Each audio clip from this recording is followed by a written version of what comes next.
Бүгүнкү күндө 3000ден ашык жарандарга ипотека кредиттик мына батирлерди беришти да. Бул ипотека бергенде эки түр болот. Биринчи өзү кура турганы, экинчи вторичный рынок деп коет, ошондон алып берген. Биздикилер көбүнчө экинчи рыноктон алып атат. Анан мына элитный үйлөргө биздикилердин чамасы жетпейт, себеби дегенде өтө эле кымбат. Анан көбүнчө мына категорияга бөлүп атышпайбы? Бири жанагы мамлекеттик кызматта иштегендердин өзүнүн шарты бар да. Алар жаңадан окууну бүтсө, мектепте же больницада иштешсе, булар күрөө койгонго мүмкүнчүлүгү жетпейт. Себеби дегенде күрөө болсо, ошол алып аткан үйдү, же болбосо курулуп аткан үйдү бериш керек да. Бирок андай шарты жок. Ошон үчүн жанагы бизде кепилдик фондун түзүшкөн. Кепилдик фонду дагы мына миллиардка жакын сомдук уставдык капитал болуп атат. Бул да өкмөттүн колдоосу менен болду.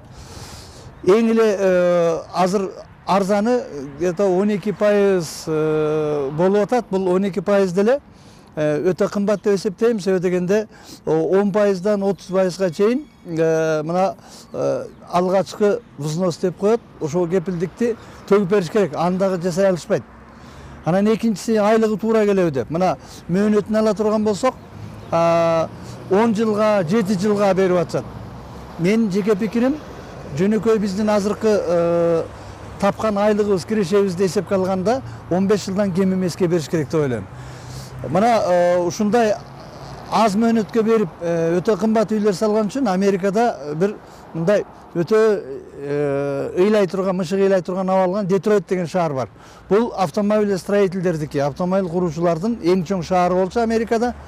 Ал жерде дагы мына ипотеканын үйлөрүн төлөй албай, айлык болбой, Американын машинелери сатылбай алган үчүн бир чоң шаар ушул күндө жанагы өлүү шаарга айланып калды да.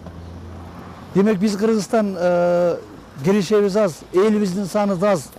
Инфраструктуранын акыбалы өтө эле өзүңөр көрүп атасыңар. Инфраструктура дагы талапка жооп бербей шаарлардачы. Ипотеканы алып атышат кайда? Бишкек шаарында, Ош шаарында көбүрөөк болуп атат. Азыркы биздин чөнтөгүбүзгө орточо алган айлыгы мугалимдердики 10-12 миңден болсо, 15 миң болсун мейли дейли. Алгачкы взносун 10% койсун дейли. Ошондо деле бир 10 жылдын тегерегине берип атат. Айына 20-25 миңден төлөшкө туура келет. Жанагы коммуналдык услугалар болот, бала чакасы кийим кечеги бар дегендей, тамак аш. Бул азыркы кезде биздин чөнтөккө туура келбейт. Кээ бирде ата энесинин мүмкүнчүлүгүн колдонуп атышат, же болбосо мигранттардан акча келет деп ошону дагы берет. Бирок ал риск да. Эгерде мигрант эртеңки күнү депорт болуп кетип, же болбосо бир кырсык болуп кетсе, ким жардам берет аларга? Ошон үчүн баягы реалдуу түрдө мамлекет өзү кепилдеш керек да. Кандайдыр бир бөлүгүн, мына Россияда материнский капитал деп атат. Ошол капиталды дагы үй алган болсоң, бир белгилүү бир өлчөмдө кемейтип өкмөт өзү мойнуна алат. Бирок мен түшүнүп атам, бизде мамлекеттин чөнтөгү жука. Ошон үчүн бул кепилдик фонд аркылуу күрөөнү гана бир бөлүгүн алып берип атат да убактылуу. Ал күрөө бекер эмес, күрөө дагы бир 5%га чейин өзүнүн баягы каржысын коюп алып атат. Анан эң кечээ эле премьер-министр ушул ипотеканы арзандатуу боюнча тапшырма берди. Эми ушул мамлекет арзандатуу үчүн кандай сунуштарды, кандай жагдайлар? Эми мына 1,5 миллиарддын тегерегинде сом кетип атат, 3000 кишиден ашык алды да. Эми мамлекет өзү түзүүчү болгондон кийин кредиттик ресурсту таап бергенге милдеттүү. Бирок ошол акчаларды кандай пайдаланып атат? Бул ортомчусу жок өзү инвестициялык ипотекалык банкты түзмөйүн сайын бул кымбат боюнча кете берет. Арзандабайт. Себеби дегенде биз азыр коммерциялык банктарга гана жүктөп ошолор аркылуу аткарып атабыз. Коммерциялык банктар албетте расчеттик кассалык төлөмдөрдү тейлейт, нак акчаны бергенине тейлейт, анан ар түрдүү мониторинг кылган үчүн алат дагы где-то бир 5-6%га чейин ошол банктардын гана кирешесине кетип калып атат да. Бул кепилдикти жанагы ипотека алып аткандардын мойнуна жүктөбөстөн мамлекет өзү банктар менен арзан сүйлөшсүн, же болбосо өзү ипотекалык банкты түзүп, ортомчусуз барганда гана 3-4%га арзандайт болчу да. Жолу. Экинчиси, мына чет өлкөдөн чоң эле акчалар келип атат, инвесторлор да. Ошолор бир жылдык үстөк пайызы 0,5%га, же болбосо 10-15 жылга баягы каникул менен берет да. Ошондой акчаларды издеш керек да. Мамлекеттик бюджет өзүнүн социалдык абалы оор болсо, төлөй албатса, кайтадан эле мамлекеттик бюджетке күч келтирип атат. Бул абдан туура эмес иш да. Абылгазиев мына тапшырма берди. Бирок бюджеттин акыбалына жараша тапшырма бериш керек да. 20-жылга чейин толук кандуу ушу ипотекада турган, очередте тургандардын баарын үй менен камсыз кылабыз дейт. Бул нереально, бул популисттик кадам деп эсептейм. Анан эң башкы маселе айлык акы маселесин жана ипотекалык компанияны кайра карабаса болбойт. Өлкөдөгү эң бийик айлык алган ушулар. Демек булар ипотеканы алып арзандатуучу жакшы менеджерди сунуш кылгандын ордуна өзүнүн чөнтөгүн кампайтып, мамлекеттик чиновниктерге туура келбеген кылыктар менен отурушат. Мына ушул жагынан алганда албетте туура эмес деп эсептейм. Ар бир тыйынды максаттуу түрдө эсептеп, анан штатты раздувать эте бергендин кажети жок.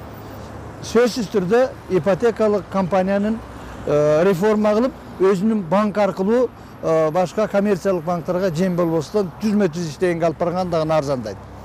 Мисалы, ушул арзандатуу үчүн кандайдыр бир ошол жерлерди арзаныраак алып берип, туура болбосо курулушка керектүү материалдарды, кирпичти, цементти арзан алып бере алабы мамлекет? Эми биринчиден мамлекет үй курганда ипотекалардан эскирген үйлөр бар, ошолорду да туура кайрадан баалаш керек.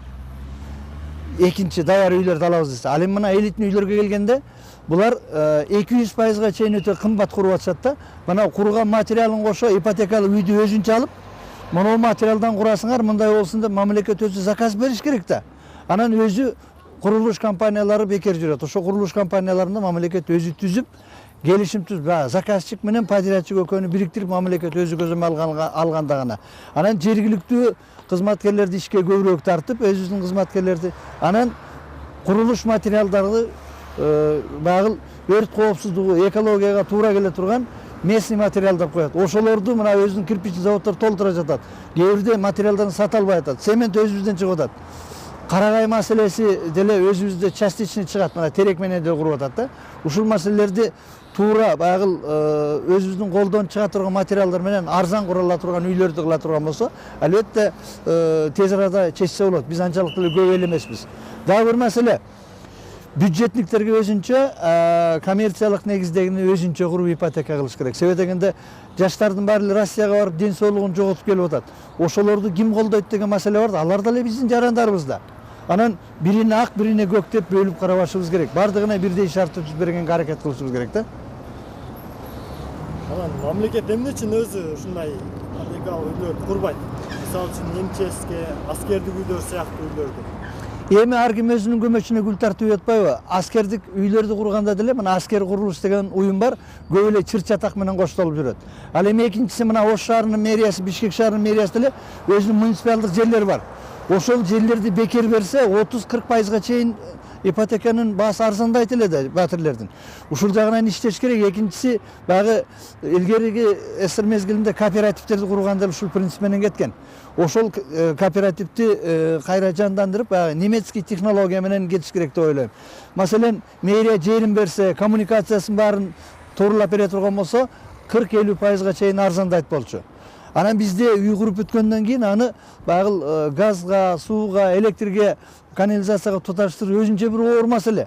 Мамлекет комплекс түрдө даяр гана алып берип, мына курулуш курам деген азаматтарды кыйнабаш керек. Анан экинчиси тендер деген балекет бар, ошондон көбү качат. Анан өз ара сүйлөшүп алып, багыл курулушка тиешелүү ишканалар деле кимдин чоң кызматты иштеген тууганы же таанышы болсо ошолор утуп алып, чалабычук бүтүрүп коюп кетип, элдин кыжырын келтирип атат. Мына ушундай кылбастан толук кандуу үйдү бүтүрө турган өзүнчө бир курулуш уюмду мамлекет өзү түзбөсө болбойт. Мурунку курулуш ишканалары бар. Ошолорду эмне үчүн тартпайт? Частникттерге мына ипотека кура турган үйлөрдү бербеш керек деп ойлойм. Мамлекет толук кандуу өз алганда гана почти жарым 50%-60%га чейин ипотека арзандайт эле, мамлекеттин каражаты дагы мындай жанында калат эле. Ошол өкмөт берген уставной капиталды кайта кайтарып айландырып иштетиш керек да. Ошол кайтабы жокпу же кайта мамлекет зыянга учурайбы, ошол маселени дагы алышыбыз керек. Келечекте менеджмент жакшы боло турган болсо, ошол акчанын өзүнө үстөгө элдин дагы кошумча взносун алып туруп, мөөнөтүн көбүрөөк узартып, ошонун өзүнө эле иштетсек болот. Демек, бизге бүгүнкү күндө инвестициялык ипотекалык банк зарыл болуп турат да.